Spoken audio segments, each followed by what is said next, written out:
15 weeks ago, what did you most wonder? What did they all want? What did we all seek? To matter today. To be the answer to the question, the proof to the doubt, the fact to the theory. To be named, elected, chosen. After the upsets and comebacks, the last-minute wins and the late-season losses, through the challenges and tests, among the successes and surprises, the last bracket, and the first four. Touchdown!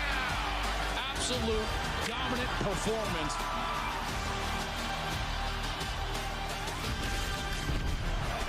Time to wonder is over. Time to win is now. I flew back to Baton Rouge last evening after the LSU Tigers won the Southeastern Conference Championship, and to a man, regarding the college football playoff, the mantra exactly the same. Anyone, anytime, anywhere. And Joe Burreaux said as much to me at the 50-yard line last night, still holding the MVP trophy from that Southeastern Conference Championship game. He said, doesn't matter who we play. Send us to Canada. Tee it up in a gravel lot. We're ready.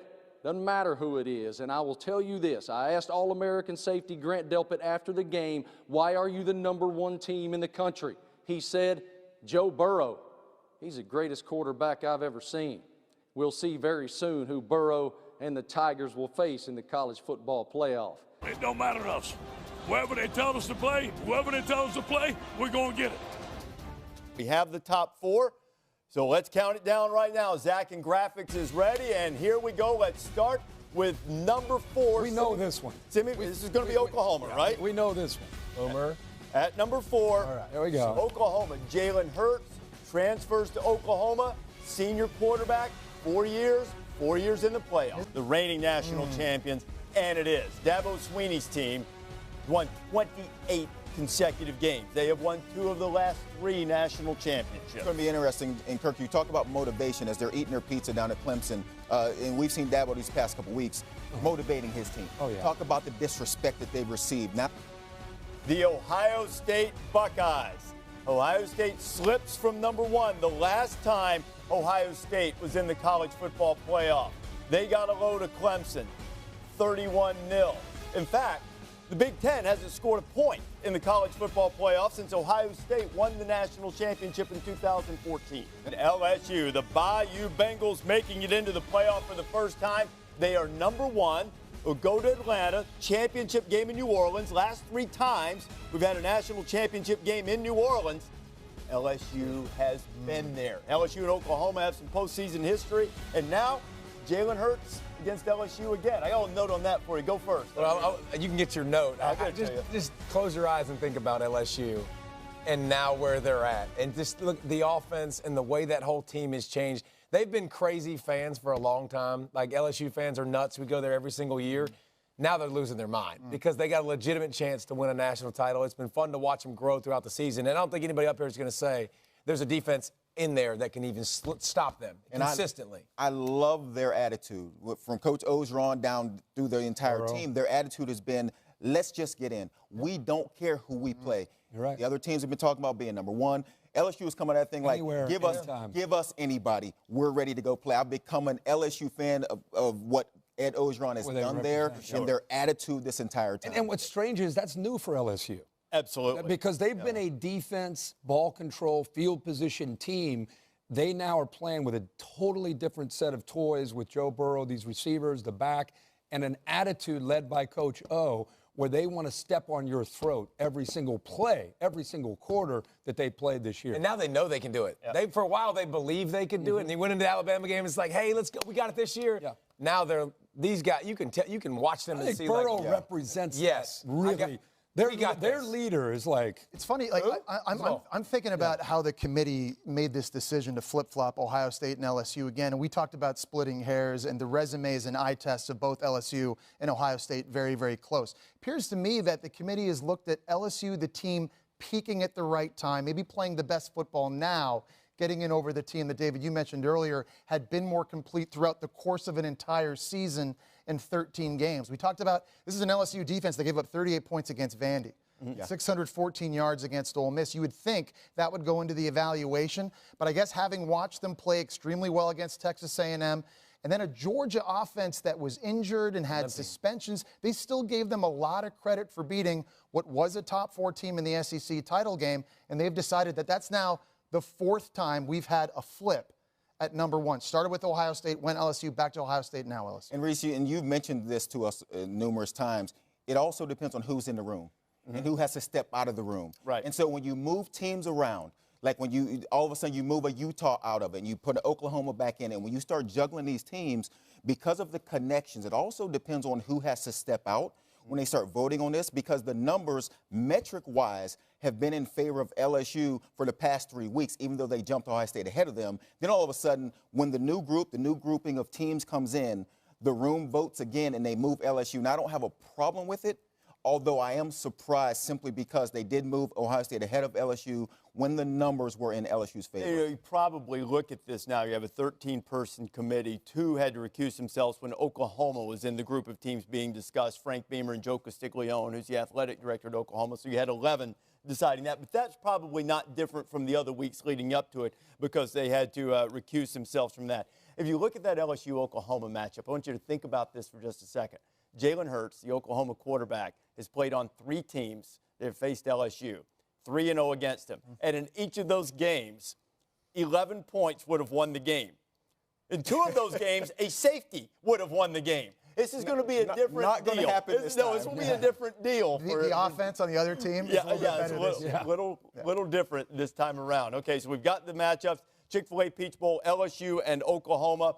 It'll be the PlayStation Fiesta Bowl, Ohio State and Clemson. Those on December 28th. Let's bring in our buddy Chris Fowler now.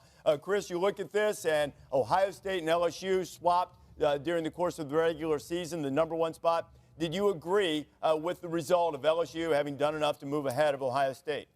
I did, Reese, by a narrow margin. The rationale has been well explained by you guys. I don't think it's anything Ohio State did or didn't do yesterday. Their win against Wisconsin, one going away by 8 or 10 lengths after trailing at the half-mile pole, was very impressive. But LSU beat the team the committee thought was 4th. Now, you can say Georgia was overrated, but who else was going to be 4th? And that was a virtual road game for LSU. I was in there yesterday. It was filled with Georgia fans, and from the beginning, LSU handled the pressure of a postseason game for the first time. Those guys on that roster had not been through it. They go basically on the road in a game they're told they don't even have to win to get in the playoff, and they were dominant from the start. On defense, they were flying around. I think they answered some questions on that side of the ball. They left points on the field, a lot of them, and still hammered Georgia. So that's what I think the committee was keeping in mind. That's why they got number 1, not because of anything Ohio State didn't do. It is community. This is electric. A lot of fun. It is theater. We're going to play football. It is a proving ground for talent and character. To see something very special. And the thread that extends across time. College football. While a lot has changed over 150 years, much has stayed the same.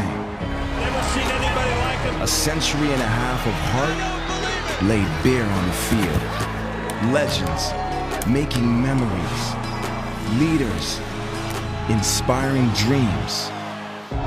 Brotherhood born in the heat of battle. School colors worn with pride. Tradition connecting generations.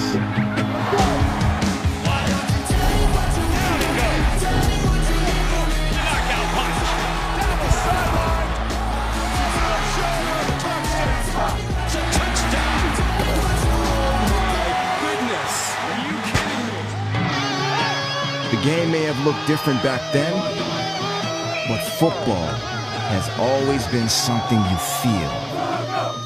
Tonight is about the passion that continues to define this game. To prove yourself, to rise above, to be the best, to win. In the 150th year of college football, we pay tribute to greatness past and present. Fitting climax for this football season. At the Home Depot College Football Awards. Established in 1977, the Davy O'Brien Award is given to the nation's top quarterback. In 1938, O'Brien led TCU to an undefeated season and became the first player to win the Heisman Trophy. Plus, the Maxwell and Walter Camp Awards in the same year. Presented annually by the Davy O'Brien Foundation, the criteria for this award include skill and athletic ability, as well as leadership, sportsmanship, and character.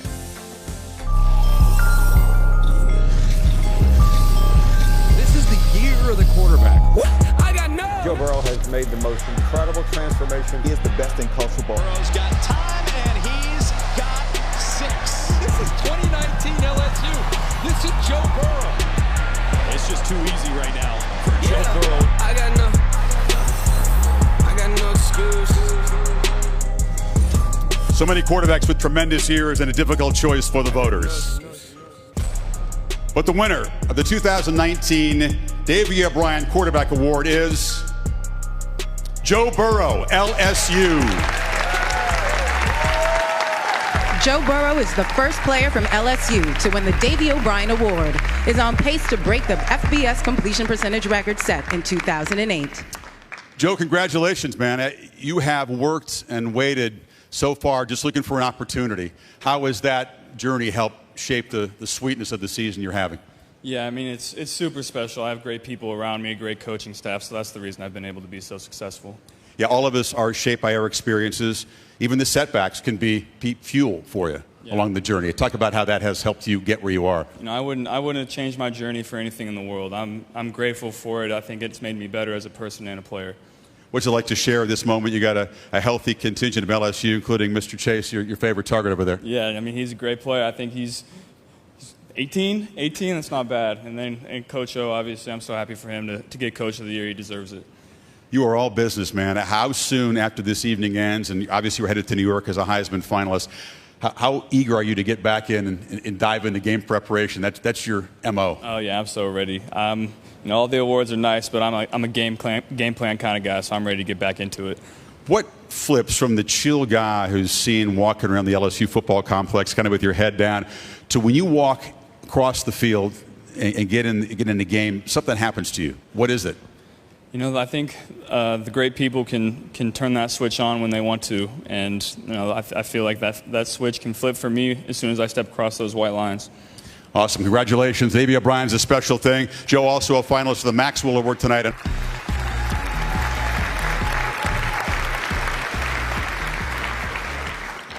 When it comes to covering quick receivers, it has been said that defensive backs are on an island. They are often left alone and can be distinguished as the last line of defense. Great defensive backs must possess speed, agility, great instinct, and strength. No one athlete throughout history exemplified these qualities more than Jim Thorpe. As a former winner, it is an honor to have my name mentioned in the same breath as Mr. Thorpe, as well as former winners like Deion Sanders and Charles Woodson. All outstanding players, men of character on and off the field. Let's meet this year's finalists.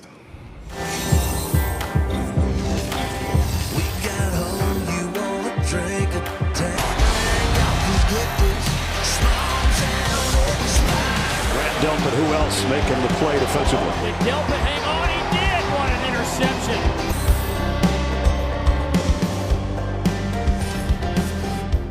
On behalf of the Oklahoma Sports Hall of Fame and the Jim Thorpe Association, it's my honor to present the 2019 Paycom Jim Thorpe Award to Grant Delpit, LSU.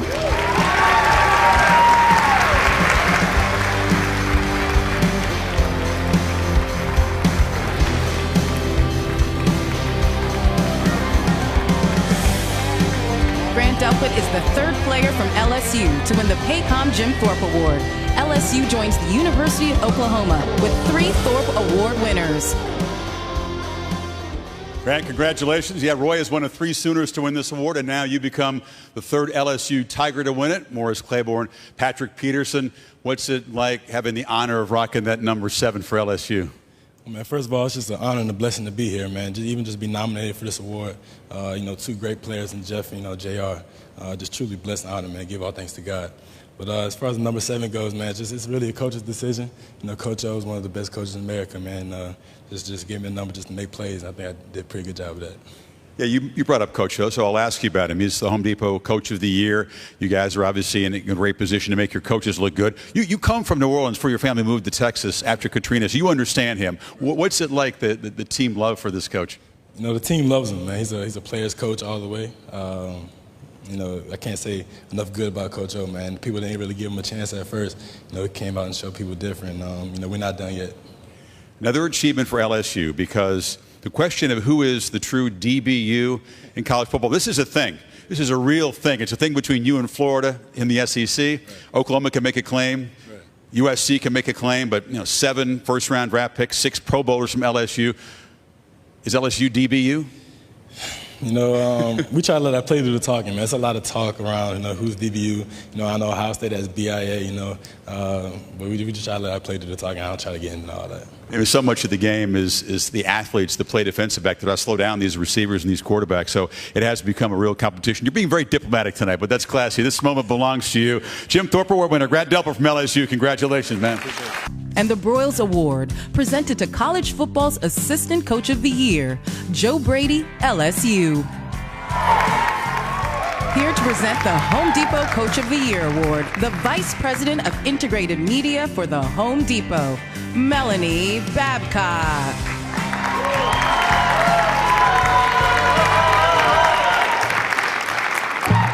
Good evening. I'm honored to present the Home Depot College Football Coach of the Year. Proud to announce the 2019 Home Depot Coach of the Year, Louisiana State University's Coach Ed Orgeron. Thank you.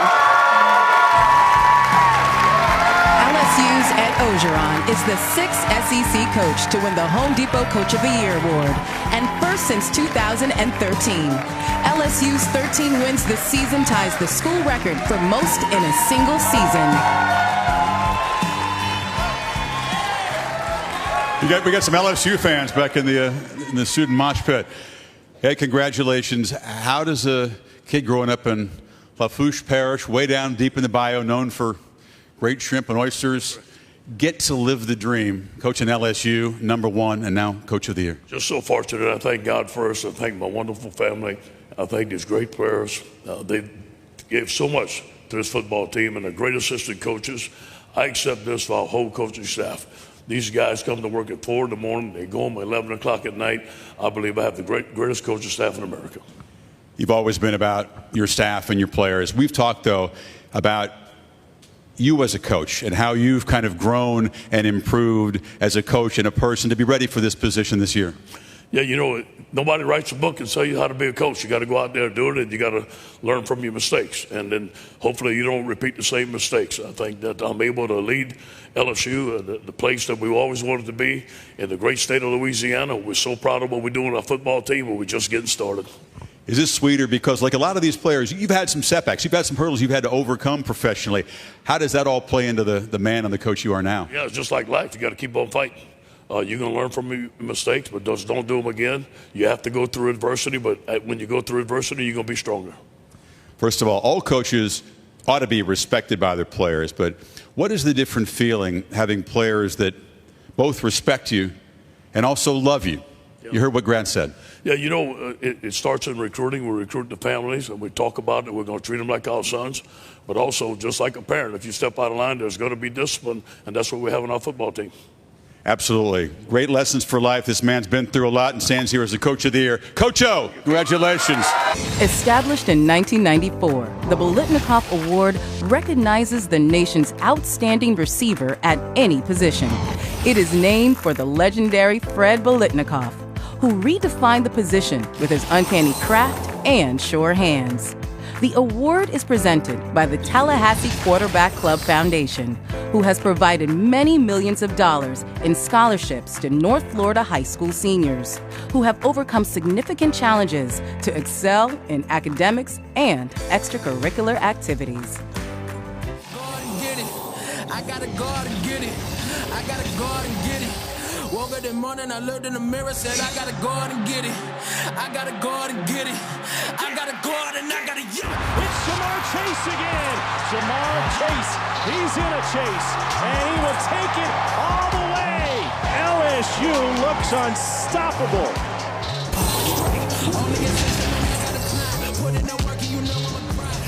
In a tremendous season for wide receivers, the winner of the 2019 Biletnikoff Award is Jamar Chase from LSU.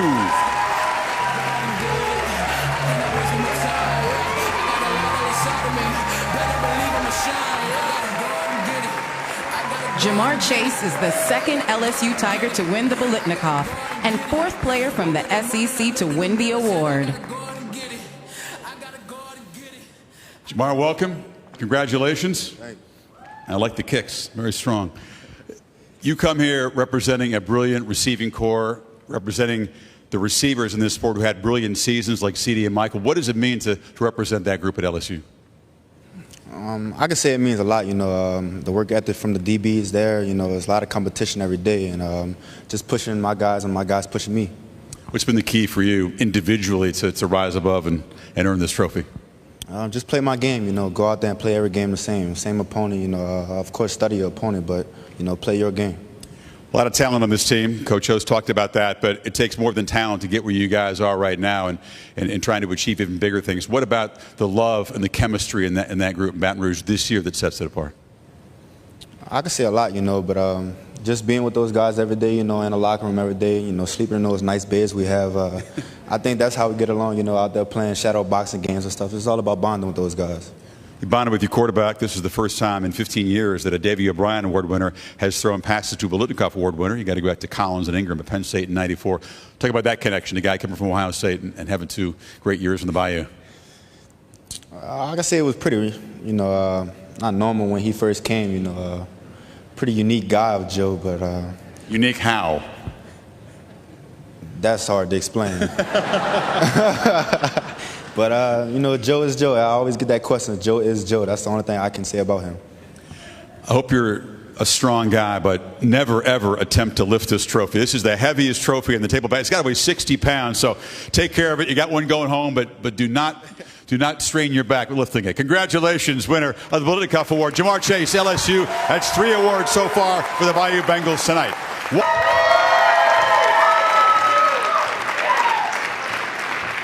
What a night. Roll Tide, where I'm from, that means, and it's cool. It's a great honor to present this year's Maxwell Award.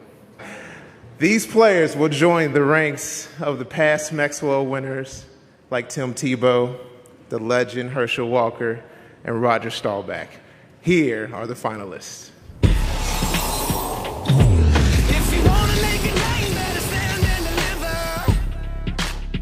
Quarterback Joe Burreaux, SEC record, most passing yards. This has been remarkable. Joe Burreaux has been incredible this year. Can't imagine any quarterback playing any better than he's played.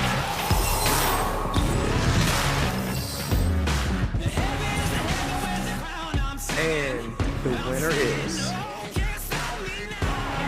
It's my honor to present the 2019 Maxwell Award to Joe Burreaux, LSU. Joe Burrow is the first player from LSU to win the Maxwell Award and second in consecutive from the SEC. Joe, congratulations again. That's 2 for Joe, 4 for LSU tonight, and a total of 6 from the SEC. Awards are beautiful, compliments are nice, but today Drew Brees paid you a compliment. I know you grew up idolizing him. He likes the fact that you were number 9, Midwest kid who came to Louisiana. He said he watches you execute to perfection things that remind him of him. Similar attack. What's your reaction to that kind of stuff? Is that just head spinning? Yeah, I mean, that means so much to me. I've grown up in Ohio. Somehow I was a Saints fan, and it was because of Drew Brees. I idolized him growing up. I always, watched every Saints game that I could when they were on TV in Ohio, and, that just means so much to me. Could be kids growing up in Ohio and Louisiana who idolize you. There's no place like Louisiana when you're a living legend, and you fast becoming a living legend. You changed the spelling of your last name for Senior Day, Burreaux. to salute the Cajuns. Coach Joe, tell me, that was your idea. What were you trying to communicate to the folks in Louisiana who had made you feel welcome? It was kind of just a thank you and a tribute to the great university that I play football at in the great state of Louisiana. They've given so much to me and my family. I just wanted to repay them any way that I could. Would you like to share this with a couple of teammates who also won awards and the Coach of the Year this year? I think they all deserved it. They're all not only great football players, but great people and hardworking young men. And Coach O works harder than anybody I've ever seen. And it's just a huge honor for the state of Louisiana and for LSU. Monumental night for the state of Louisiana and LSU. Joe, congratulations. Actually, 3 awards today for throwing the Walter Camp and off to New York as a Heisman Trophy finalist. We appreciate you.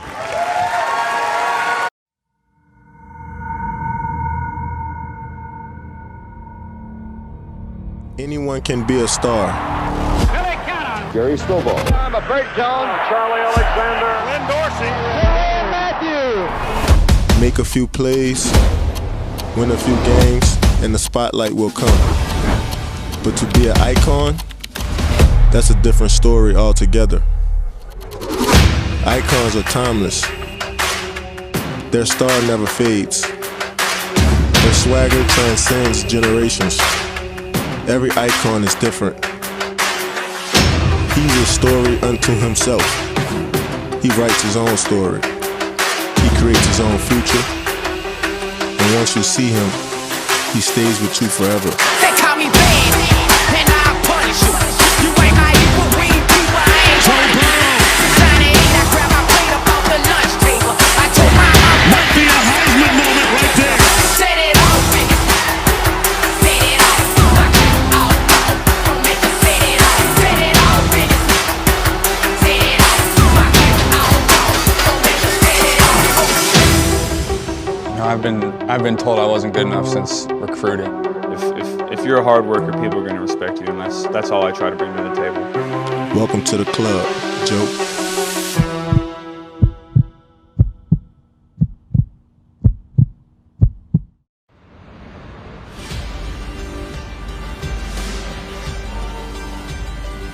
Tonight in New York City, they will give out the Heisman Trophy, honoring the most outstanding player in college football.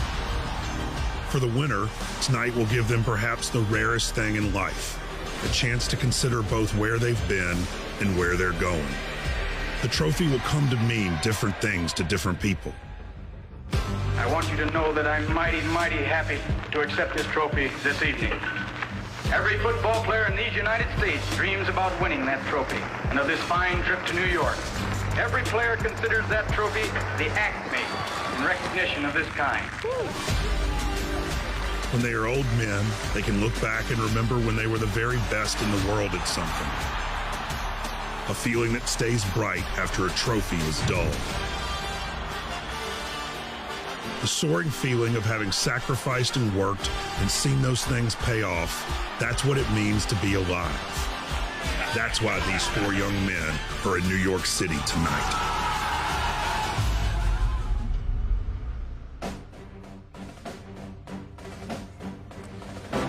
In Manhattan's heart, a meeting point for humanity from every pin drop on the planet. Welcome to Times Square on the Big Apple's busiest weekend. We're at the PlayStation Theater, 44th and Broadway on Heisman Trophy night.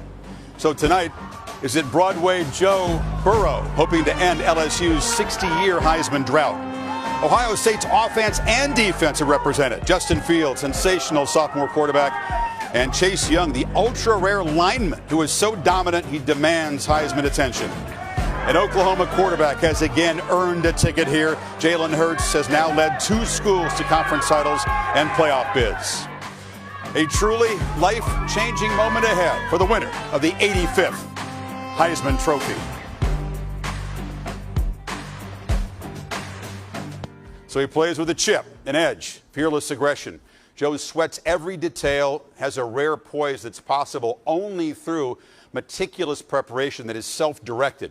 That sounds a lot like another number 9 from the Midwest who plays just down I-10 from Baton Rouge in New Orleans. And as fate would have it, Drew Brees' home dome is the dream destination on Joe's unlikely odyssey.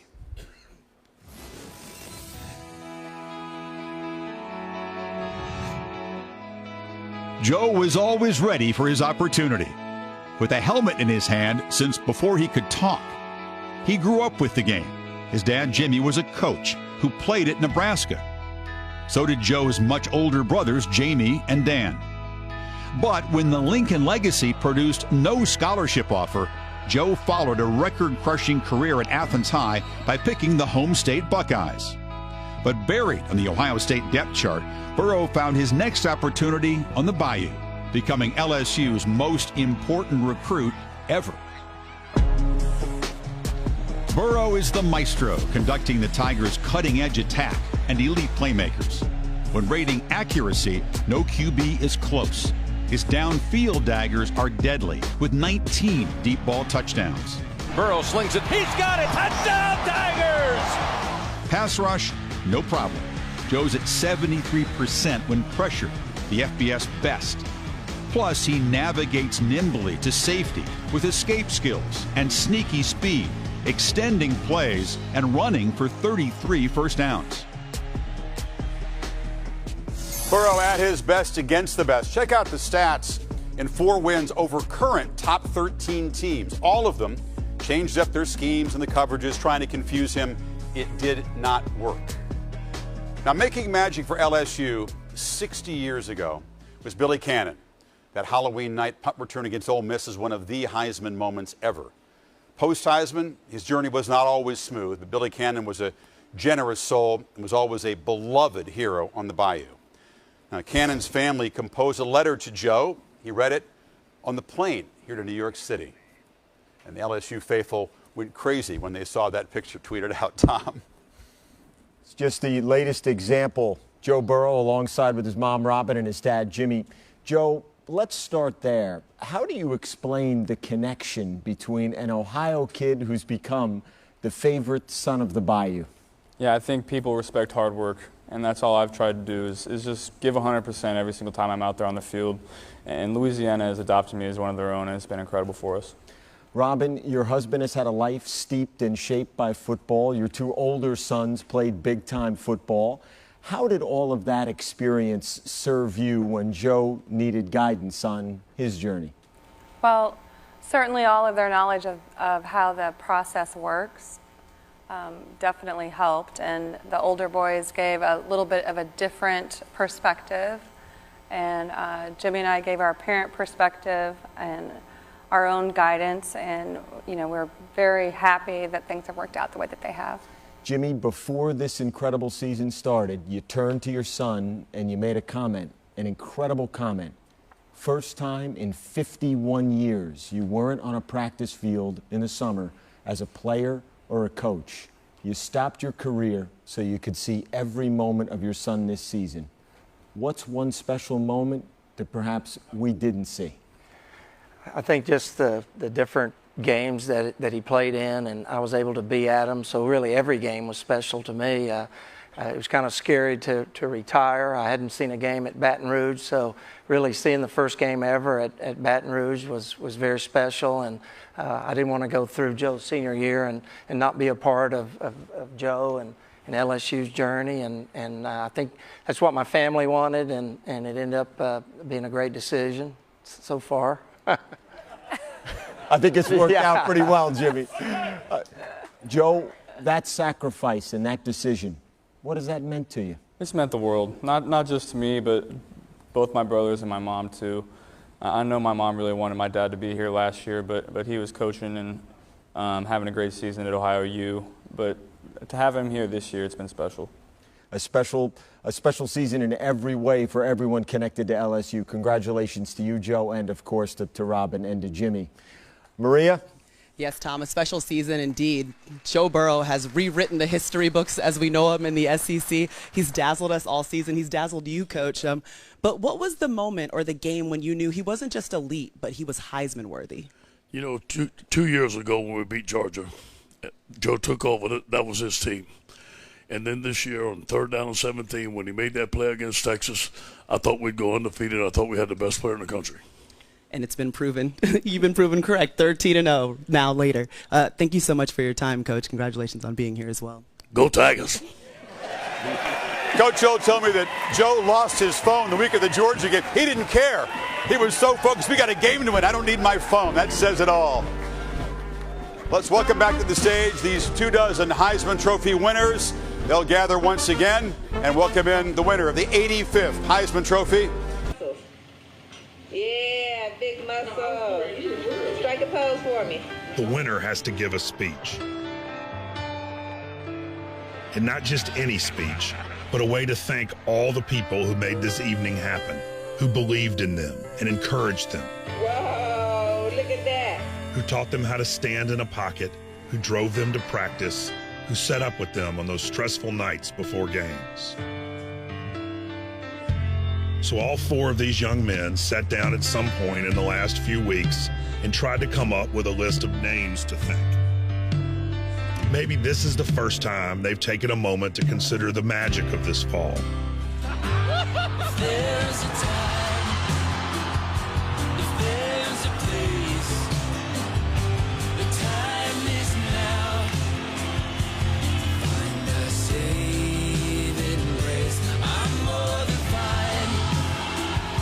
I'm here today.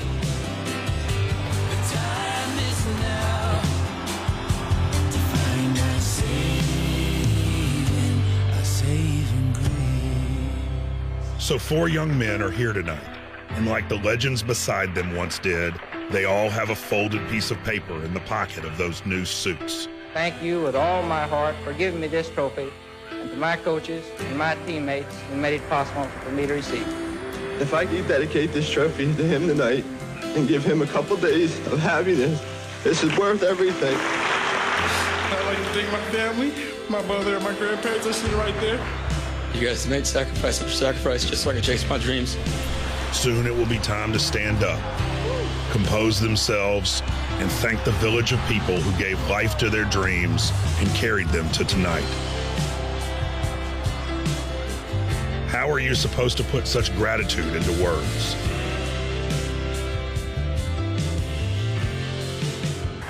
And now the 4 finalists who we've been hearing from and about tonight.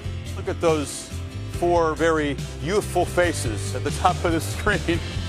They would grow to love football and perhaps dare to dream about a moment like this for themselves. There can be only one winner each year. And now for the historic handoff, please welcome Heisman Trophy trustee Carol Pisano.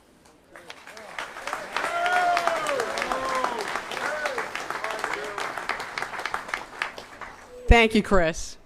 Good evening, and thank you for joining us. Without you, the fans, college football and the Heisman Trophy could not be what they are today. I'm honored to be here this evening representing the Heisman Trophy Trust on the occasion of the Heisman Trophy's 85th anniversary and the 150th anniversary of college football.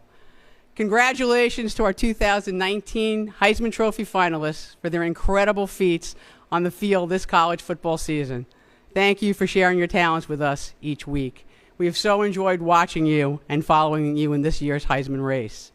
A special thank you to all of our Heisman winners for their continued support, and especially thank you to those Heisman winners who are with us tonight to help us applaud the achievements of these outstanding finalists. And now it's time to welcome a new member into our Heisman family. It is my pleasure to announce the 2019 winner and 85th recipient of the Heisman Memorial Trophy is Joe Burreaux, Louisiana State University. Congratulations, LSU. Congrats, brother. Appreciate you. Good, bro. Love you, bro.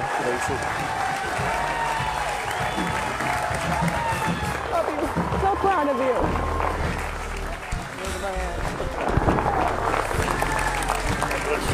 Proud of you, brother. Congratulations.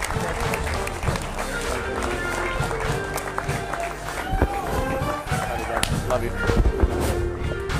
Great job. Well deserved. Congrats, my boy. Proud of you, boy. Good job. Good job.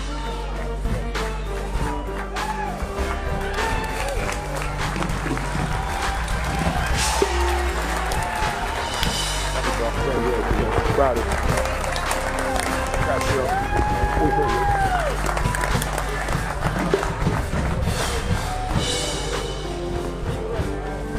Joe, say hello to your new friend for life. Give Mr. Heisman a lift here. Thank you.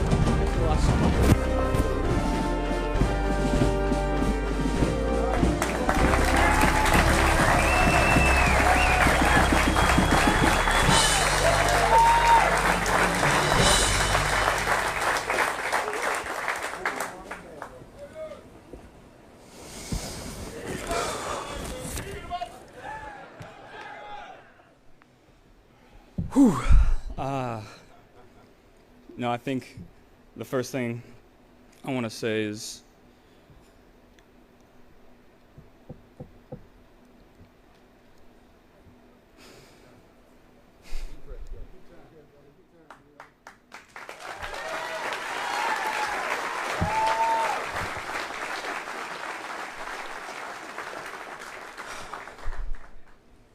I want to thank my O-line first.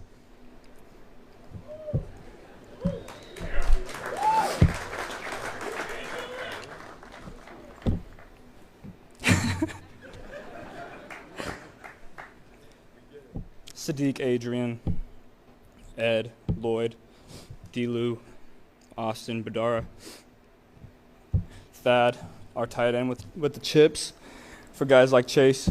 Those guys have been unbelievable this year, and I couldn't have done it without them. I got so many weapons on the outside: Terrace, Jamar, Justin. I mean, those guys have been unbelievable. All my teammates have supported me, welcomed me with open arms. Kid from Ohio, coming down to the Bayou and welcomed me as brothers, and it's been so awesome. I want to thank the Heisman people for a great weekend. Thank you for allowing me to be here, and as well as my family. And it's an honor to stand on the same stage as all of you guys. I grew up watching most of you, and it's just an honor to be on the same stage, eat dinner with you guys. It's been so awesome, and you've all been so kind to me. My parents, like Tom said, my dad had first time in 51 years that he wasn't a player or a coach, and him retiring this year has been, a dream come true for me and my family. My brother's in the audience, my mom. And I'm just so thankful for LSU and Ohio State, playing at two of the best programs in the country, great coaches both places. My journey, I wouldn't have traded it for anything in the world. I think the story of this Heisman Trophy, with me, Justin, Jalen, and Chase, we have three transfers who've all had different stories. It's three great players, and both of those guys have pushed through adversity. It's awesome hearing their stories and sharing this weekend with them. I tried to leave a legacy of hard work and preparation and loyalty and dedication everywhere I go. And I'm surrounded by such great people that make that so easy. Great strength coaches. Coach Mick is in the audience, my strength coach from Ohio State, and Coach Moffitt is watching from home, and they've made me a great person and a great player, and so much better because of them.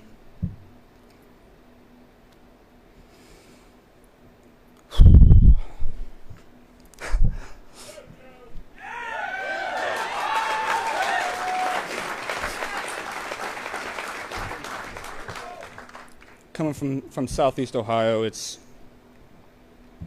a very, very impoverished area, and the poverty rate is almost 2 times the national average, and there's so many people there that don't have a lot. And I'm up here for all those kids in Athens and in Athens County that go home to not a lot of food on the table, hungry after school. You guys can be up here too. I'd like to thank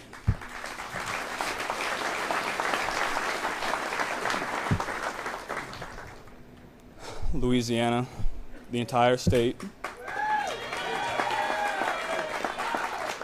Like I said earlier, just a kid from Ohio coming down chasing a dream. And the entire state has welcomed me and my family with open arms and invited us in to to be native Louisianians. I've learned to love crawfish and gumbo, and during crawfish season, Coach O makes sure we have pounds and pounds and pounds of crawfish during that year.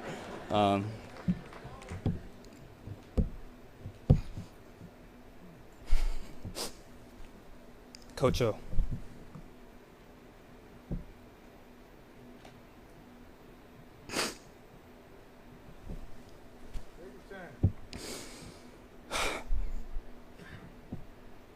You have no idea what you mean to my family.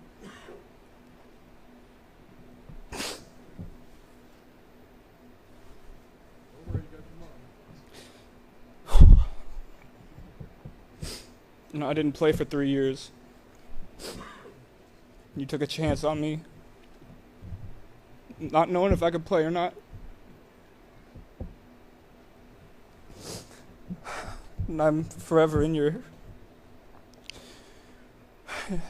forever grateful for you. Can you imagine a guy like Coach O giving me the keys to his football program?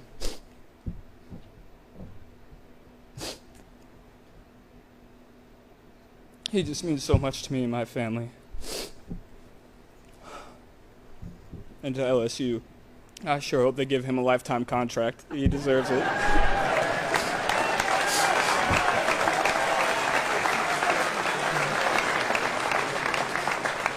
And then Coach Joe, Coach Steve, Coach Munoz, all here. You guys have helped me through so much, understanding the game, putting so much on my plate that I couldn't ask for a better group of coaches. Help me be successful. So thank you to everyone here. There's so many people that I should thank, and unfortunately I just don't have the time. But those people know what they mean to me and my family, and so when I lift this trophy again, it's for LSU, Ohio State, Southeast Ohio, and all of Louisiana. Thank you.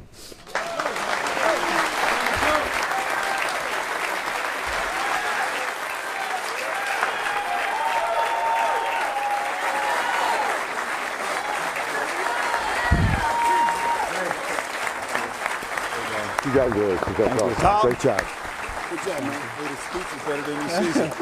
Thank you. Congratulations. Maybe that hug says everything. The pauses spoke as loudly as anything else. Thank you so much. What did the moment mean, Jimmy? My dime, bro. Just to see Joe and his emotion and his sincerity and his appreciation of Coach O and LSU and all of his teammates. That just means the world, because he wouldn't be up here without those guys, and it's just awesome to be a part of it.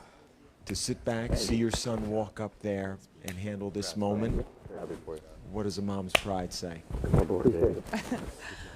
There are no words. It's amazing. We're so proud of him. We're so thankful to Coach O, Coach E, Coach Joe, all of LSU, all of Ohio State, really, because they all put so much time and energy into Joe's development.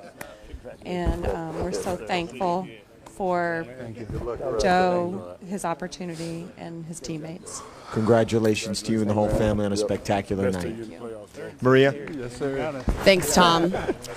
As we take a look at our final votes based on the information provided by Deloitte, Joe Burreaux has received a lot of broken records in Heisman voting.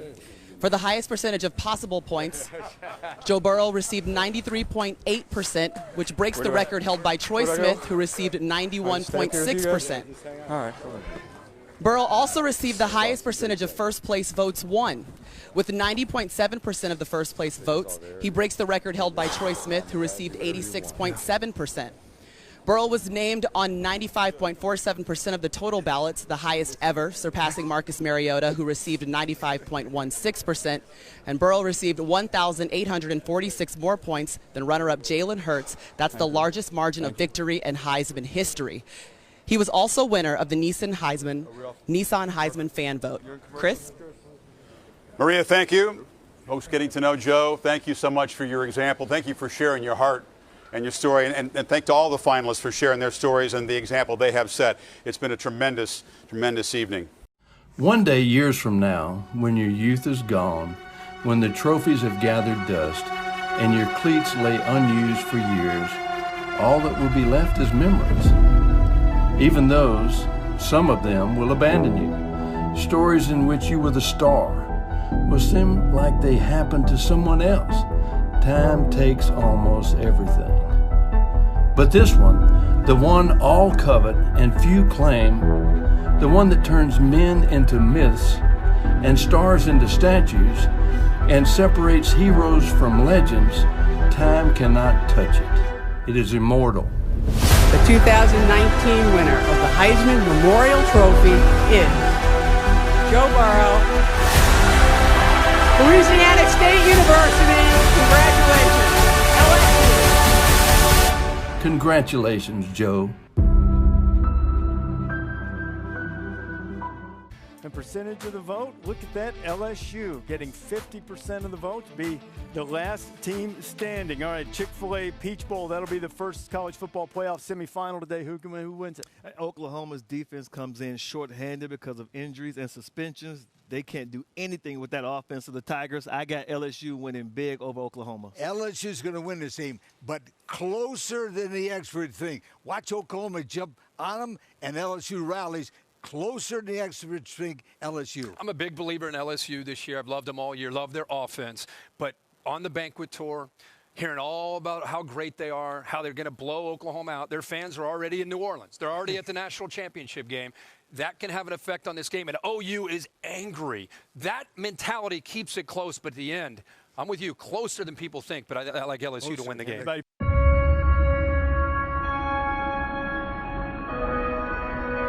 It's easy to get distracted.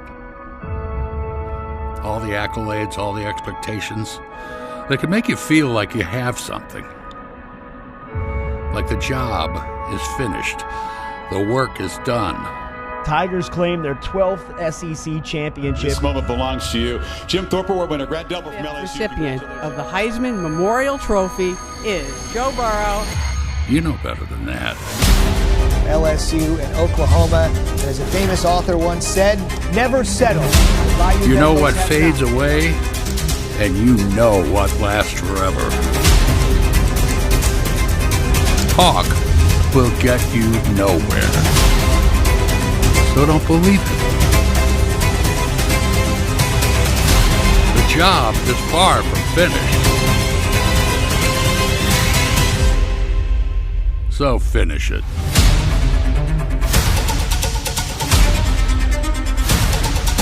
Put your hand in the dirt, throw your heart across the line, and your body will follow.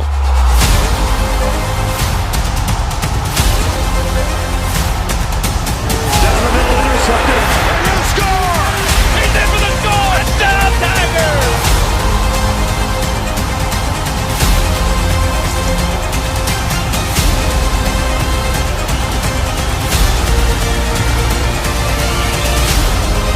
Keep your foot on the gas and keep the goal in view. Terrence Marshall, touchdown LSU. It's intercepted. Garrett Stanley, are you kidding me?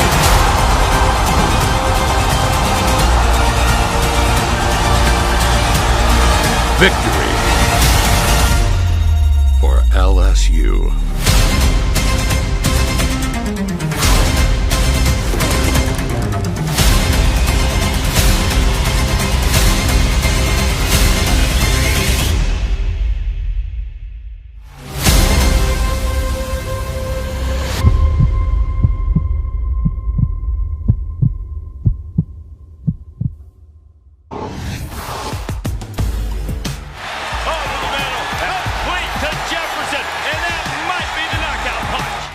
Throwing. Gonna be grabbed by Chase. Touchdown! Late pressure comes, throwing on the run. Has a man open. LSU pick up their first SEC title game since 2011. Champions of the Southeastern Conference in impressive fashion. And back in the familiar spot 3 weeks ago, they emerged from that same locker room to take on Georgia in the SEC championship game. And then Orgeron's Tigers defeated the Bulldogs 37-10 as LSU takes the field.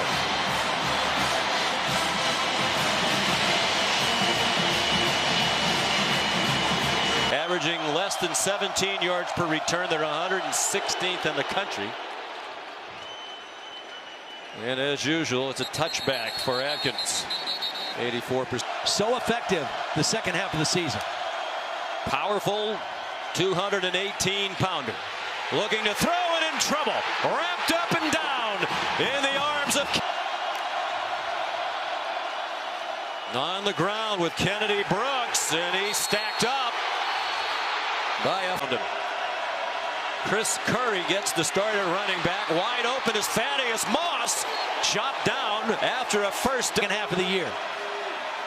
First team All-SEC after the play fake, the slant, the catch, and the touchdown for Justin Jefferson. The first quarter, LSU back on offense. They bring pressure off the corner. Burrow got it off to Justin Jefferson. He weaves across. Missed tackle just adds insult to injury. And after the play fake, the quick strike. Burrow on target as usual. Show any signs on those two runs. Jamar Chase now lined up on the left hip of Burrow. He feels the rush so well and throws for a touchdown. Terrace Marshall, after the quick checkup when he hit with athleticism and quickness, and he displayed that at almost 350 pounds. They fake a reverse, and it is Hurts who wound up with the ball in his hand by a touchdown. Jamar Chase has been very quiet so far for LSU. Burrow, plenty of time, running out of time, retreating. Murray tries to help rush as he reaches the sideline. He lobs it up, and it is caught by Terrace Marshall. In practice last year, still led them to a 10-3 season, including that victory in the Fiesta Bowl. Through the hole, Chris Curry, and he bounces off a hit for a few more yards. Completion percentage mark. From into the game at 77.9. That would be the record. Throwing deep, has a man, another touchdown. Jefferson hangs on this time for 6 points. Recruit nationally on a 5-star system. Burrow flush to his right. Now takes off running, has a long way to go, and it looks like he got the... It's everything that they're trying to get out of football. So 1st and 10 at the 46. Burrow showing that running ability again. Wisely dives down. They've had their hands on that they couldn't come down with. Burrow dodges the rush. Going for Jefferson again. It's another touchdown. It's already tied the single game playoff record with 4 touchdown passes. Some trickery. They need a big play. And instead, it's intercepted. Picked off by Kerry Vincent, intended for Nick Basquin. 10th interception of the season.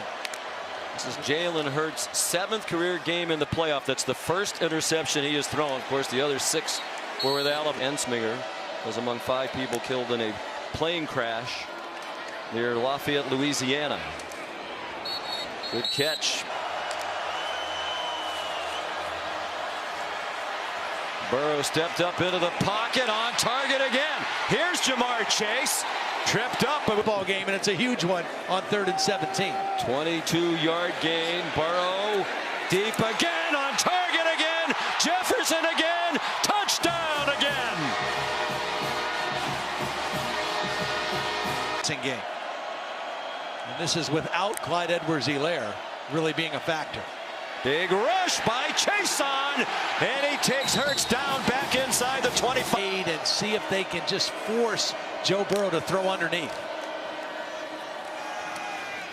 Chris Curry weaves through the traffic. He's done a very nice job. Bring the tight end in motion and lead him as a blocker. Oh, on target, wide open receiver. Thaddeus Moss with 1 man to beat. Touchdown. Pat Fields could not get him down. He said nothing. He said nope. It's Joe Burreaux, it's Joe Brady, it's all these great players and coaches and everybody at every level of the operation. Burreaux has a man wide open. It's Jamar Chase with a first down nearby. Burreaux fakes it, throws wide open, touchdown. Terrace Marshall this time. After that, Joe Burreaux delivers to just. Pocket gets collapsed. He never looks like he's lost his cool. Throwing deep, caught. Terrace Marshall toward the Buckeyes, had a great experience there. He wants a rushing touchdown, and he has it. He's thrown for 7, and now he's rushed for 1. A lot of space in the ball game. Hurts, incomplete. Well, right now, and the message that he and Dave Aranda, that a 5-star recruit. Terry Vincent's back on the field in the LSU secondary. Jalen Hurts. It is batted in the air and out of bounds. For an NFL quarterback, Kyler Murray, it's completely different than what it used to be. And another catch for Jefferson. Regardless of who wins that game tonight in the desert, they both have outstanding defensive football teams. And Curry's looked good. And he's refusing to go down. And he gets a little help from Torrey Carter. And all the rest of this football game. Derek Dillon again. You saw the 3-year start in Oklahoma history in terms of number of wins. Unfortunately, he's going to end the 3rd year in a row at 12-2. And Barry Switzer. We mentioned Bob Stoops. John Emery into the end zone. In the history of major college football, who won more in their first 3 seasons, coached in the 1800s. Walter Camp.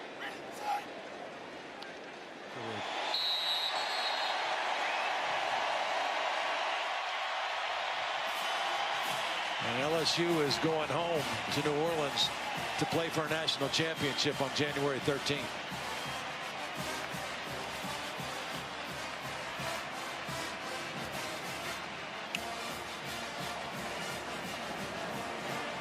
LSU 14-0 for the first time in school history. The only other time they were 13-0, they lost the national championship game to Alabama.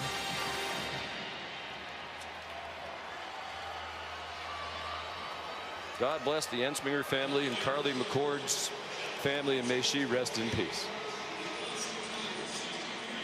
Certainly a very emotional day, Holly, for Ed Orgeron and this LSU team.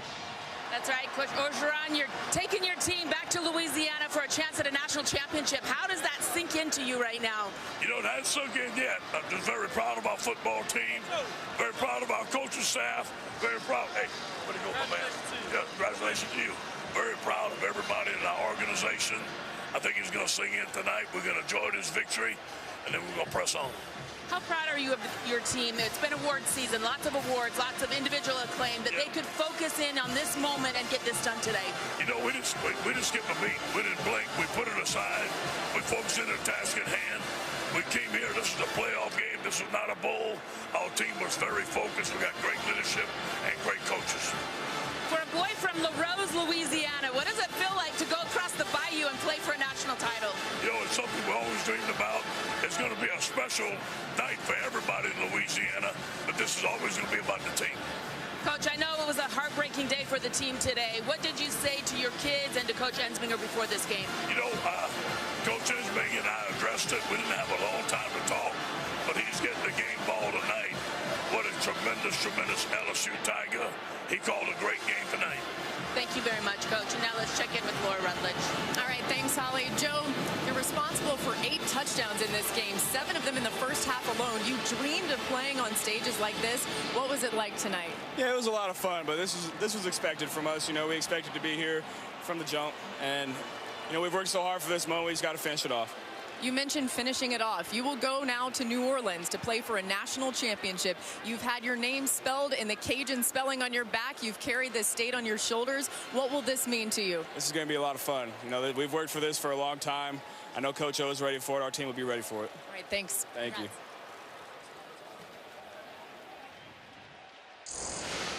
Well, it's hard to chronicle all the records set today. Here are many of them. 7 touchdown passes, 1 touchdown running for Joe Burreaux. He threw for 403 in the first half. Finished the game with 493. Justin Jefferson had 4 receiving touchdowns, all in the first half. Set the Peach Bowl record, college football playoff record for receiving yards as well. 49 points in a half, 63 points in a game, 692 yards of total offense before a Peach Bowl record crowd of 78,347. What's the biggest key for each of them to determine the winner? So we've talked a lot about all the great players in the game and the 2 great quarterbacks in the game, but I think the number one thing is which defense can affect the quarterback. That's going to be the key to the game, because when you get the quarterback out of sync, you got a great chance. I mean, red zone, 3rd down, turnovers, explosive plays, but the quarterback is going to be the key to the game. All right, and so who is going to win the game, Desmond, LSU or Clemson? I tell you what, I like LSU's safeties. Watch out for Jacoby Stevens. I think he's going to have a big game, too, and Delpit's going to come to play. I like LSU in a close one. Plenty of fireworks, plenty of fun. 41-38. I'll take the Tigers. Which one? Oh, LSU, my bad. Hey, listen, it's been a great year for LSU, but it's been a great year for my picks. LSU picks have been great. Watch this. You love this here. Hey, this is your first one. Matthew almost broke my neck. Win. John Goodman, he won the trophy. And I just showed this because of Herb Street's beautiful suit. And this is Zach Brown against in the SEC title game. Now, I put the Tiger head 4 times. The Tigers have won 4 times. I see no reason to change. Give me that LSU Tiger. LC going with LSU again. Wait, he's got the sweater. Oh, yeah. With the Corso like the Burrow. Hey, we'll be back with you at halftime. We're also going to announce during halftime the top 11 players in the history of the sport, part of our CFB 150 project. But right now, history in the making. LSU can get its first crown since 2007, or Clemson can win 3 in 4 years.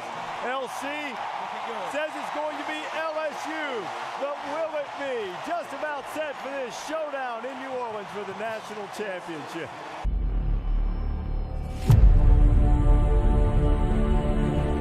The closer I get to the top, the more I think about rock bottom. The closer I get to the finish line, the more I think about where I started. I remember the past, and it anchors me to the present. I remember dark days and hungry nights. I remember being told I wasn't good enough, and wondering if it was true. I remember having nothing, giving everything, and yet still falling short. Rock bottom transformed me. It fortified me. It made me who I am. It made me promise myself to never go back and to never forget. I remember every doubt. That's why I believe. I remember every failure. That's why I succeed. I remember every defeat. That's why I win. I remember rock bottom. That's why I know where I'm going. So let's go.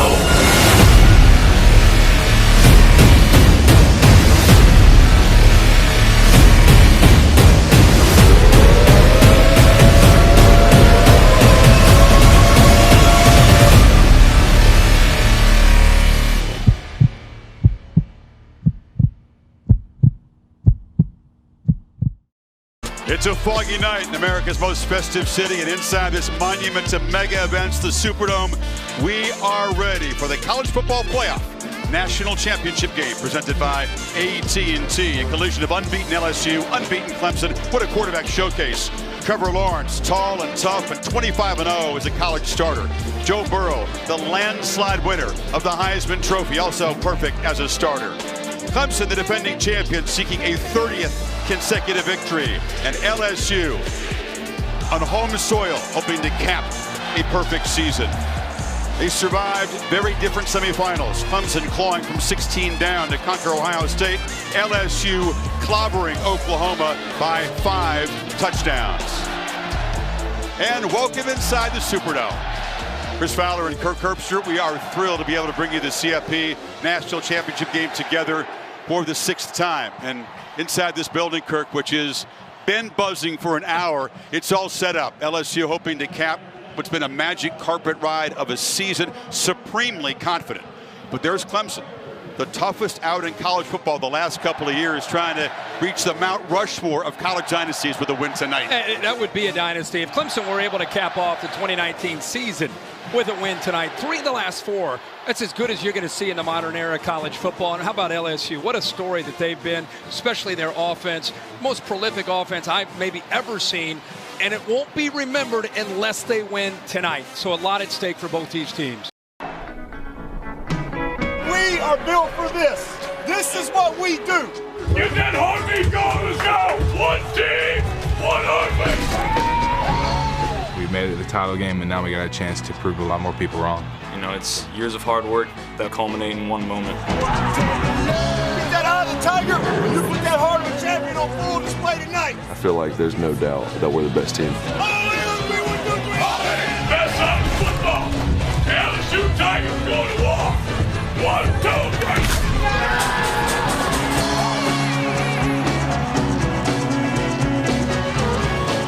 Ed Orgeron, Louisiana native from deep in the bayou, Lafourche Parish, living his dream job, and he would have just told his guys to buckle their chin straps, which he calls the greatest sound in college football. Bayou Bengals going to war, 81 miles from their home campus. Defending champions, Clemson underdogs to this team tonight inside the Superdome.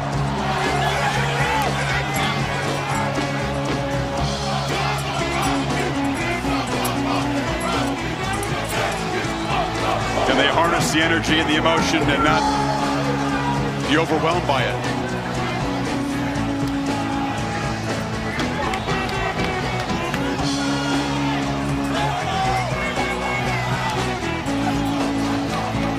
They'll play for a championship in this building for the 4th time. They're 2-1 in the first 3.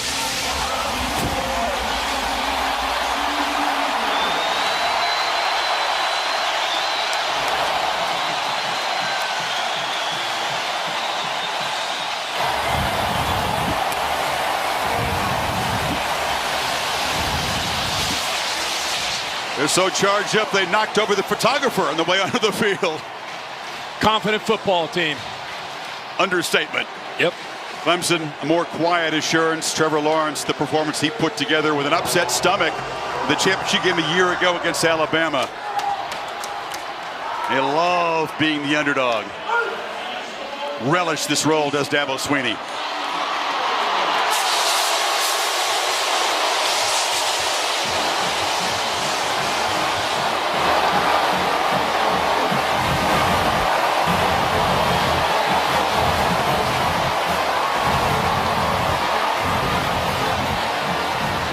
Seven Tigers are playing in their 3rd national championship game. Low center of gravity, a nice way of saying he's very short. Yeah. But very effective. Now Burrow going to launch downfield for Chase. Who's got it? Touchdown, LSU. Catch so far for -1 yard. Clemson brings the pressure. It's picked up, and now Burrow is launching downfield. And it's Chase again who's got the catch. And again, fighting inside the 5. Terrell was beaten again. He did save the touchdown. 3rd down tonight. One of those big 4-point plays. Burrow looking to run, escapes and scores. Well, they got the Fab 5 playmakers, but you got to keep it up. They run the play, and now it's Jefferson out of the flat. Stop and go, lowers the shoulder, hammer. Everybody on the same page. Burrow from the pocket, launches to the end zone, caught, touchdown Chase! And LSU takes. Burrow takes off and gets in the clear, gets a block, makes a cut and is knocked out at the 5. That's gutsy without a timeout, but it works. If he's throwing, it's out in less than 2.5. Here comes pressure, gets it out quickly, touchdown! Thaddeus Moss just standing still. Only one defensive lineman, but Skalski comes streaming through. Now can Chase get there? Yes, he can. Sidesteps a tackler. He's got a convoy still running down into the red zone. An enormous conversion for LSU. Watch Wyatt. Burrow backpedals, flips it far side. Catch made. Moss.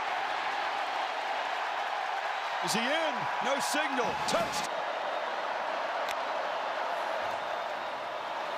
Burrow hesitating, taking off, buying time, and just flips it off. And Jefferson in space darts down inside. Now they fake it to him. Burrow wanting to throw downfield, now just buying time. Still scampering around and delivers a throw to Moss, and the tight end makes another. 2nd and 9. I'm bringing it. Burrow's got time, launching for the end zone, jump ball, touchdown, Terrence Marshall.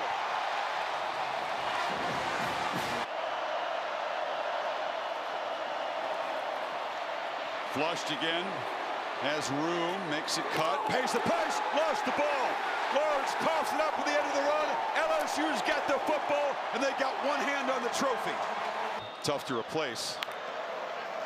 His 4th down play, Burrow flips it in the flat. Edwards-Helaire is going to get it and a lot more, and he'll stay in bounds again. Well, it's a trifecta that very few have achieved. Win the Heisman, perfect season, national championship. As they say in the Bayou, laissez le bon temps rouler. Let the good times roll. LSU sits on the throne of college football. As they knock out the defending champs, an offensive onslaught, 628 yards.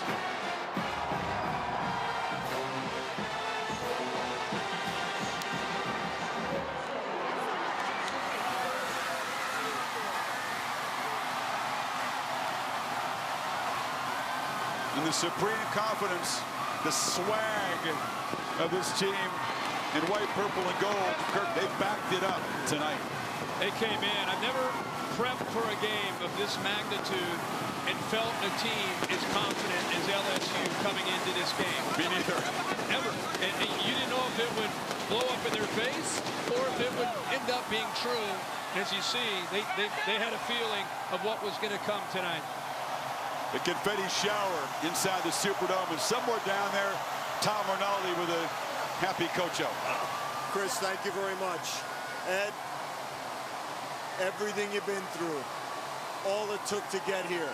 When you look up and you see that confetti fall, what goes through you? So happy for our team. This is about our team. This is about our coaching staff, about everybody wanting the purple and gold in the great state of Louisiana. I'm just so happy for everybody. Down for the first time all season by double digits. You come back. What did you learn about this group tonight? 7th win against a top 10 team. Character, integrity, great players, great coaching staff, will to win. Joe Burreaux stood up on that Heisman stage and concluded his speech by talking about all you mean to him. Yeah. What does he mean to you? The world. He's one of the greatest players in LSU history.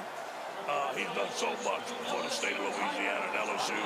We are so grateful to Joe Burreaux. Finally, Ed, this team's motto, one team, one heartbeat. What does this night, this season mean to the heart of Louisiana from someone from here who represents it? That's what it's all about. I grew up wanting to be the head coach at LSU. I'm so proud for the state of Louisiana. We've had support from the governor, from the president, from everybody that loves LSU. I'm just so happy for the people from Louisiana. But you got to give the credit to this football team, man. They've been working for 1 year. They deserve this day. Go ahead and say it, Ed. No tagging. Congratulations. Thank you. Thank you.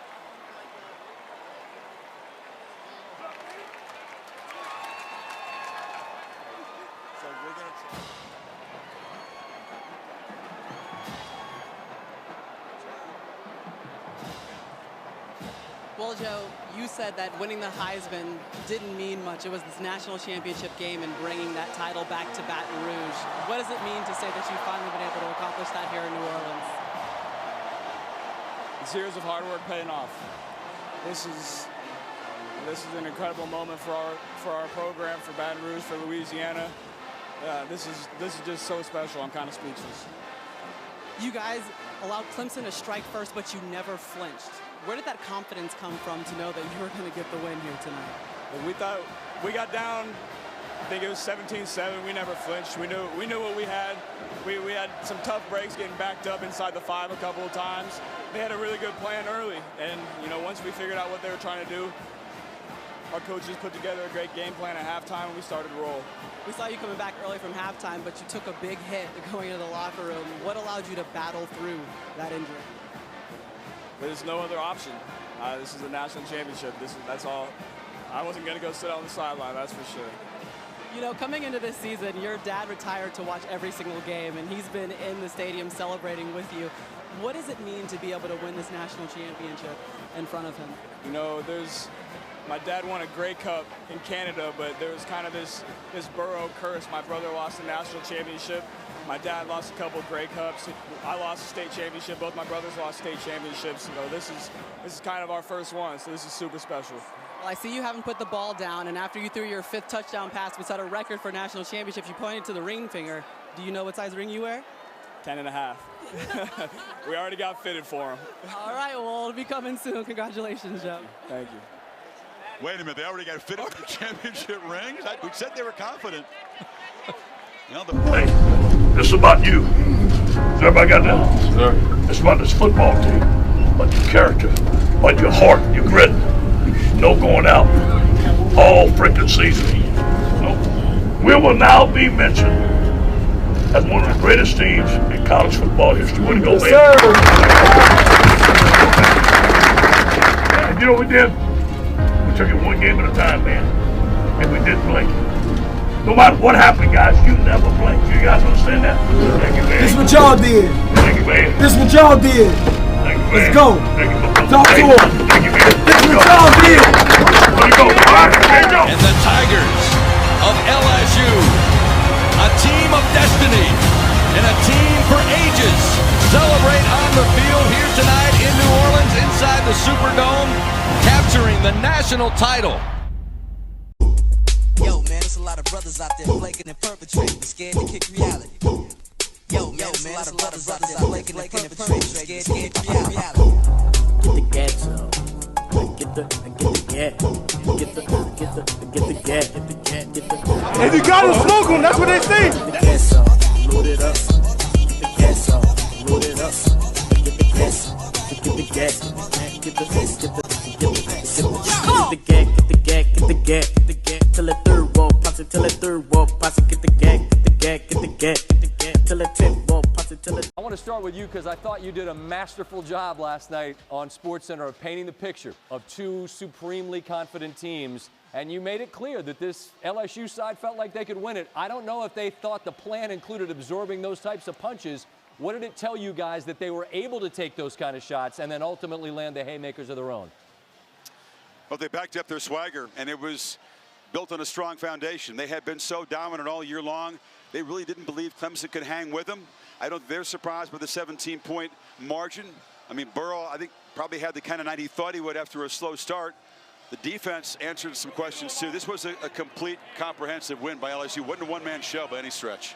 Yeah, Scotty, I think you got to give Venables credit. Came up with a scheme. He had 7 defensive backs, much like Auburn did early in the year, who at times gave LSU some challenges. But I think the field position inside their own 10 on a couple of those first couple possessions also maybe slowed them down a bit. But give them credit. Once they were able to figure it out, they've got Burrow on the sideline. Brady and Insminger talked to him. Once they got it going, they saw the one-on-one matchups, and they gave him protection. And once he had time to throw, it was game, set, match. There's no way Clemson could hold up against the talent that Burrow has at his disposal. Fellas, as a last very quick thought, this is an historic season for a team. We're not great in the moment of trying to frame things with an eye that's a long view on the past. But based on what we just saw Burrow do, and the types of teams they beat, how do you frame it? We haven't seen a better season. Clemson became the first 15-0 team a year ago. LSU matches that. Did it against 4 SEC opponents that finished in the top 13.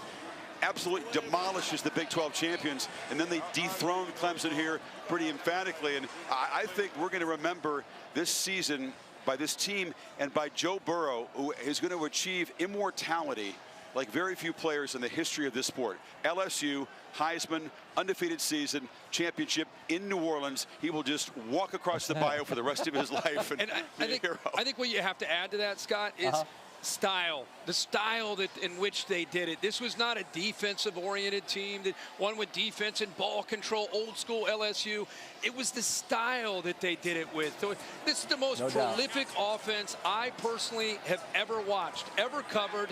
30 years of covering this sport, I've never seen anything like it between the system, the quarterbacks, the weapons around him, the efficiency and decision-making. You know, to me, they just set a new bar in my own mind of evaluating college offenses. Fellas, I like you both way too much to be objective.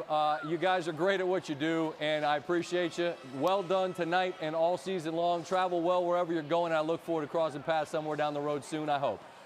Yep, you got it, Scotty. Appreciate it, man. Indeed. Chris Fowler and Kirk Street. Go Tigers.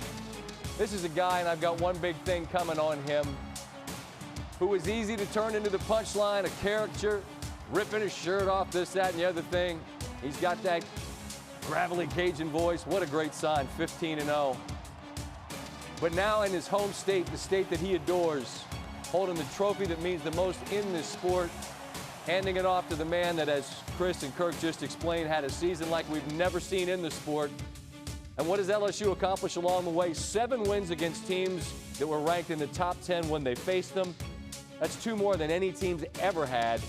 Kind of another unique angle in Reese Davis. You heard him mention it perhaps on the field. They beat each of the preseason top 4. They got a win in Tuscaloosa before beating Georgia, Ohio State, and Clemson in consecutive games. Ford post game. Reese Davis joined us now at SportsCenter. And Reese, what I appreciate so much about you, my friend, is that this is a sport where everybody is completely insane and no one's reasonable, and yet you're always able to I think, reasonably frame this. And so I ask you this, in the same vein as I asked Chris and Kirk a moment ago. 60 touchdowns for Burrow, 15-0 in the record I just mentioned. How would you frame what LSU just accomplished in the 2019-20 season? Boy, I tell you, Scott, I would probably like to have just a few minutes to reflect and think back to make sure, but my knee-jerk reaction is it is the greatest single season in the history of the sport, certainly in the modern era. When you consider everything that was won, Heisman, Biletnikoff, Broyles Award, Coach of the Year, national championship, perfect season, the records that Burrow set. No quarterback has had a season like this one. The closest thing I could think of in terms of dominance going into it was Cam Newton, accomplished in a much different way for sure. But I think this is the greatest season I've ever seen a college quarterback have, a college offense, and I would have to say that because of the things you just listed and the games they won, it's probably the greatest single season in the history of the sport. And because of the obstacle they faced tonight, Reese, and the challenge that obstacle presented, Clemson comes into that state and into that building, and they build a double-digit lead. LSU had not faced that. I feel like obviously there's dejection. We saw it in Lawrence's face on the sideline as Dabo tried to relay to him, we'll be back. I assume that's what the message was. But what would you say about this Clemson team that just won 29 consecutive and ultimately loses tonight, but lost, I thought, and went down swinging? Look, they're still the standard because I said LSU single season. What Clemson is doing right now, and I said is doing, they didn't win tonight. But what they are doing, they are still setting the standard in college football. So they're not champions anymore. They were dethroned. They didn't get the 3 out of 4 they were going for. That doesn't change a single thing about the fact that they're still the team to beat. And I think they've already been established as the preseason favorites to win the national championship next year. So I think you're absolutely right. Clemson's not going anywhere, but neither is LSU. So we may see this play out a couple more times. Certainly replacing Burrow is going to be a really big deal, but we'll have time to think about that down the line. But as it pertains to Clemson, they're still the gold standard overall, certainly right now in this era of college football. I want to get to Dabo in just a moment, who's speaking, but I want to get your thoughts quickly on Coach O. I have one big thing coming on him later. Reese, he was the punchline, he was the joke, he was this and that. He's a national champion in the perfect state to be their CEO. How did he change his perception this season? He changed because, Scott, he showed everybody what a lot of us have known for a while. This is a smart dude. Yep. He understands how to delegate. He understands what needs changing, and he's courageous enough to do it. And, you know, I tell you, the one thing, and I know I've just got a minute, when they lost to Troy a couple of years ago, I came down here and had a conversation with him for College Game Day, and, I mean, he absolutely owned it, but he never wavered in his belief that he could make LSU a champion, even when everybody was at him. You know, wrong hire, all of that stuff. He never wavered. He just adjusted. That's what great coaches do, and he deserves all the credit in the world. Well, I say it often. College Game Day is the best show we do here at the network, and you're the guy that mans it. I always appreciate you all season long, Reese. Until our paths cross, be good, and I appreciate you, man. Thank you. Of all the things that tonight does, the most astounding is how it completes the transformation of one man.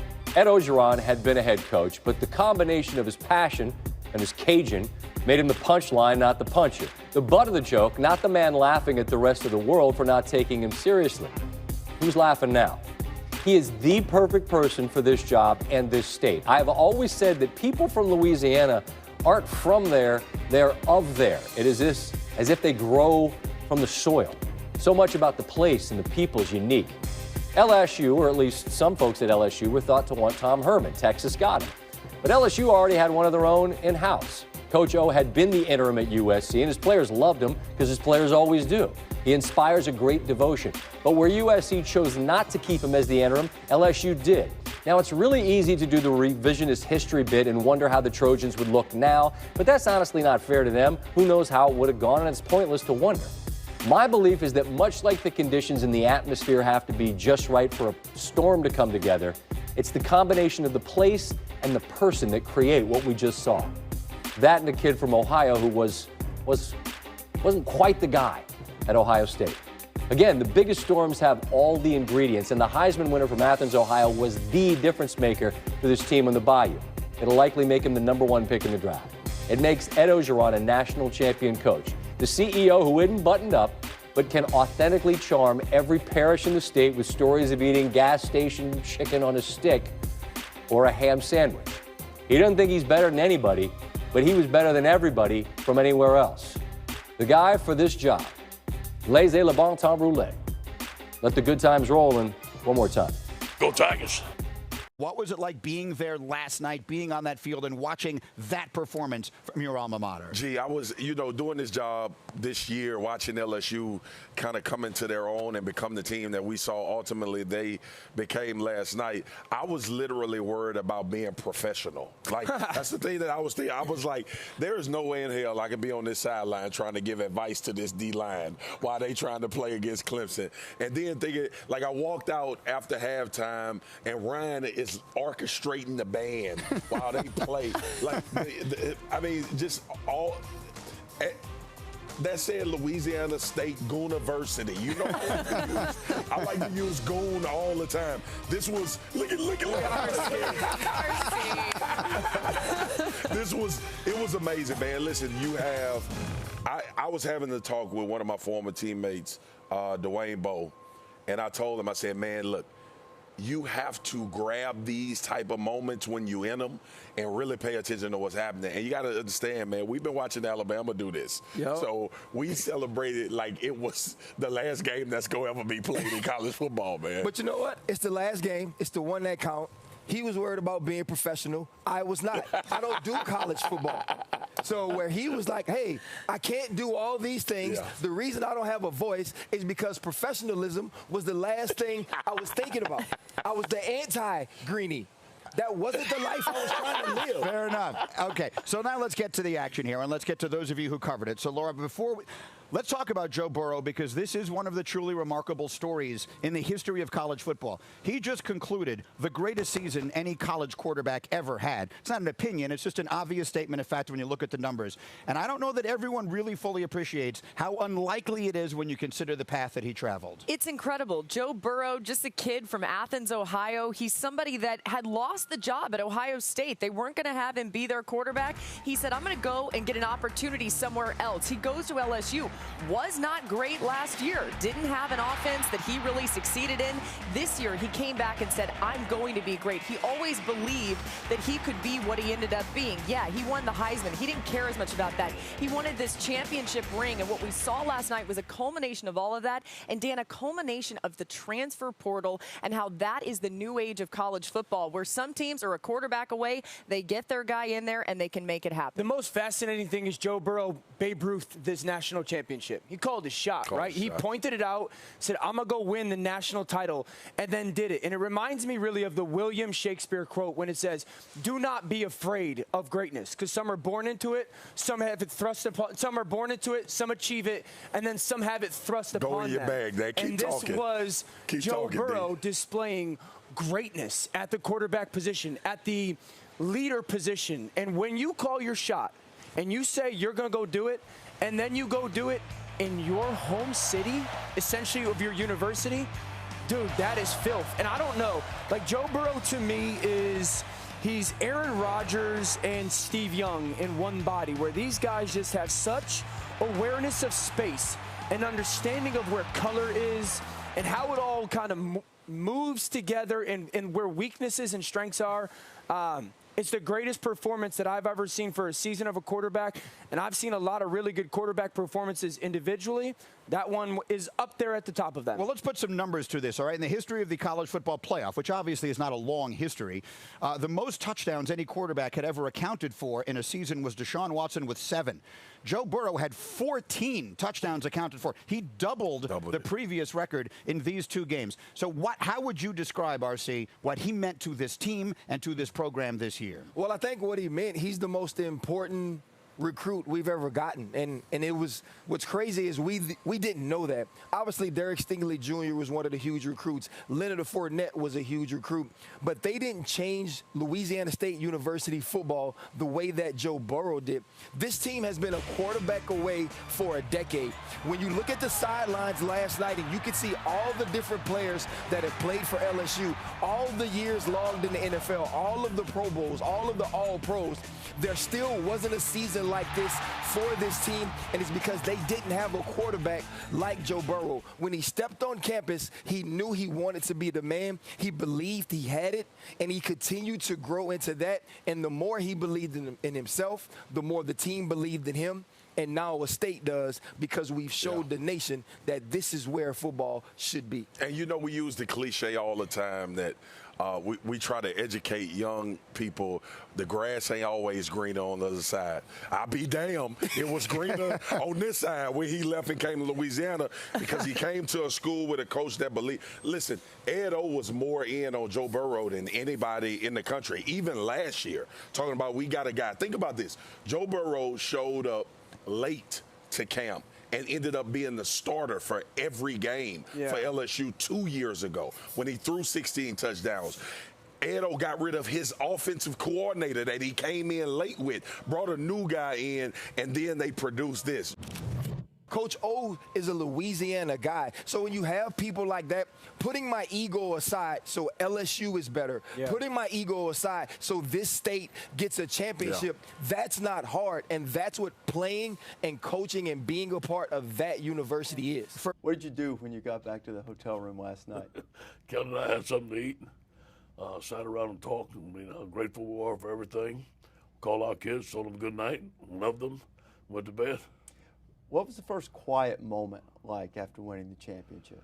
Just, really grateful, really just at ease, happy for our football team. I think it was just a joyous, quiet moment.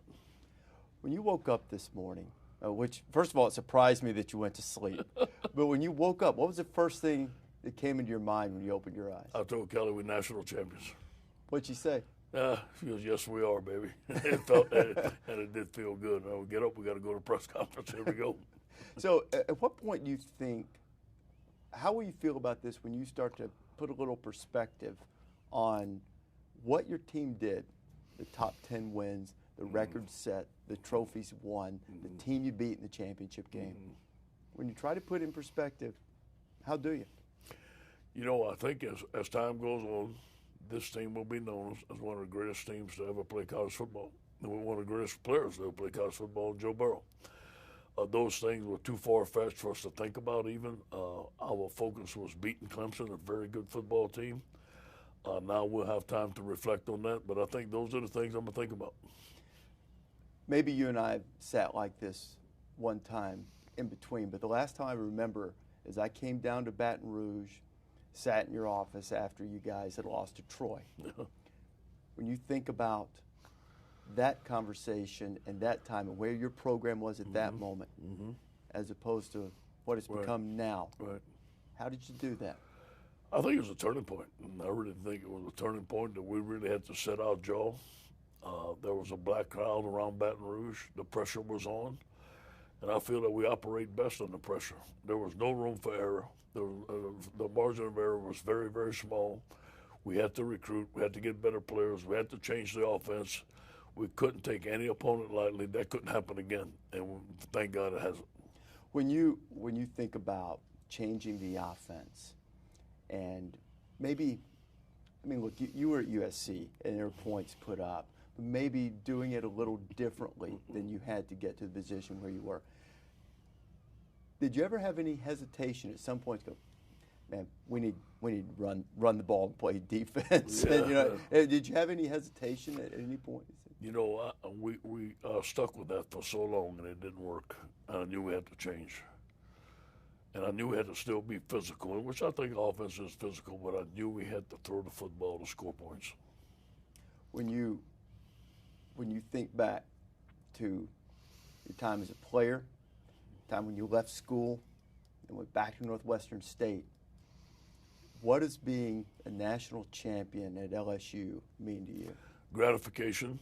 You know, when I left, it was unfinished business. I regretted it, and I tell my family that. Although I enjoyed Northwestern State University, at that point in my life, I wasn't ready to compete at the highest level. And I always wanted to compete at the highest level, so I always wanted to go back to LSU to prove myself in some capacity, and it happened. You know, you've proven yourself now. So how does that change the way you look at what you do every day? In the same way. Same way I'm going to go to work every day with the same mindset, same attitude, humble and hungry. What did you tell the team after the game last night? Yeah, I reminded them about the way that how they got here, the hard work. We started working last January 17. We made a commitment. These guys didn't hang out in clubs. These guys didn't do the wrong things. They did the right thing. They had player-only practices. They fought together. They fought through adversity. They stayed together. They became a team. From your experience, whether it's at USC or back in the day at Miami, what's the biggest challenge now that you're on top to staying there? Yeah, get back to work. Get back to the mindset, the grind, the grit. And we're going to have to forget about all this. We have to put these trophies and all these accolades aside and get back to work and get a great fourth quarter program and get guys doing the right things fundamentally. What happened with your wife, Kelly, on the street and the good luck charm, I guess, that she was given? Yeah, you know, the talk of the rock was hit rock bottom. Every time I get to the top, I hit rock bottom. I didn't tell her that. And she was on the bus with me. She rides on the bus. We put the hype video. I said, "You're going to enjoy this hype video." She goes, "Hey, I want to show you what somebody gave me off the street." And gave me a rock with the cross on it.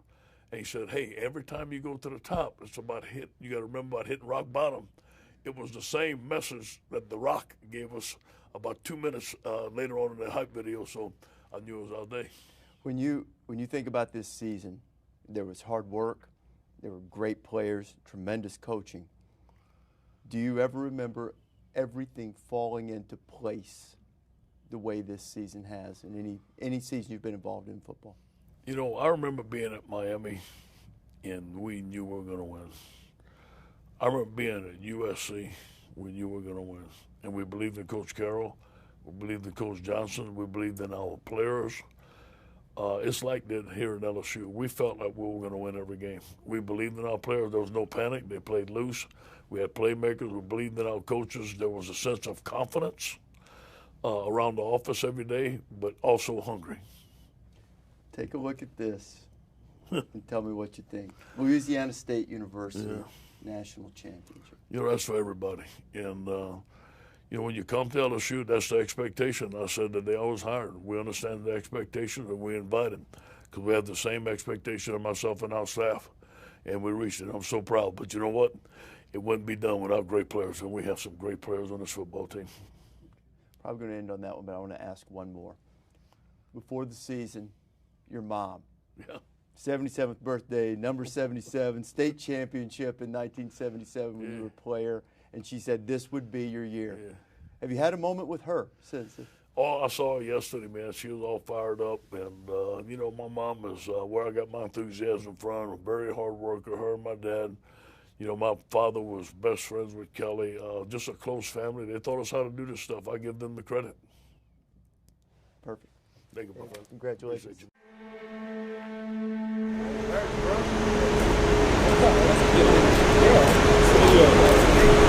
know, national champ, hit to the nation's capital. What's up, y'all? Going to the White House. Look, we about to go to the White House. First time experience. Seen it on movies, but never in real life. Going to DC, baby. To the White House.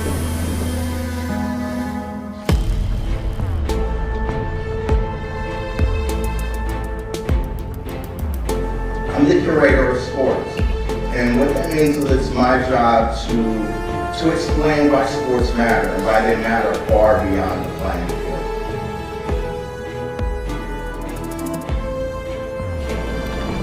Who would have thought a young man like myself would be walking into this? Holla your boy.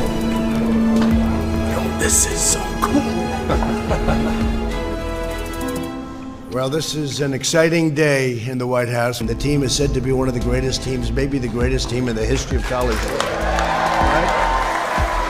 How y'all doing? How y'all doing? I'm just happy to be in the White House, to be honest.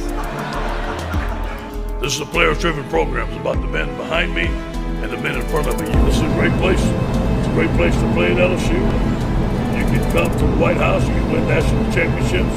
You can win the Heisman. You can be a first-round draft choice. You can do all the things you ever wanted to do right here at LSU. Go Tigers. Go Tigers. I made these statements on the House floor in support of the team and the accomplishments and what y'all have done. I wanted to present this to Coach O on behalf of the whole team. Thank you. We're so proud of what the team did and how you represent Louisiana, and now it's all reflected in the congressional record. We'll give this to the coach. And thank y'all again for everything y'all represent, for your values, your hard work.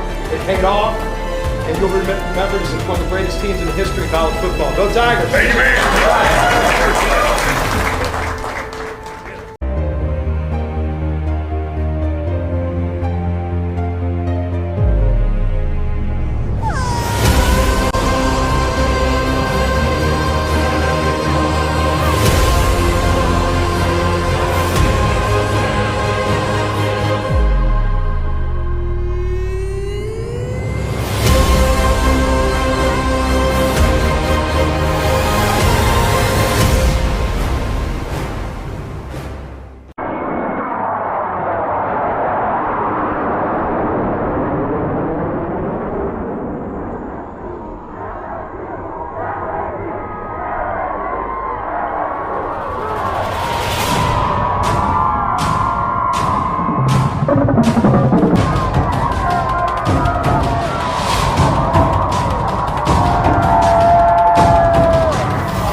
The national champions of college football, your Fighting Tigers of LSU.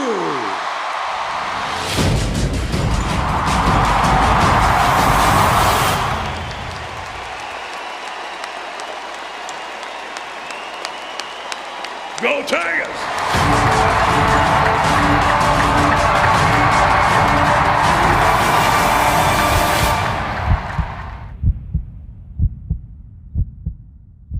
point, we all fell in love with the game. Just kids. Didn't realize how much it would mean to us, how far it would take us. As we grew, so did our dreams. From Friday Night Lights to Saturday nights in Death Valley to Championship Monday in New Orleans. We dreamed of being on this stage. We dreamed of hoisting this trophy. Who would have thought all our dreams would have come true? Who would have thought that we would be known as the best ever?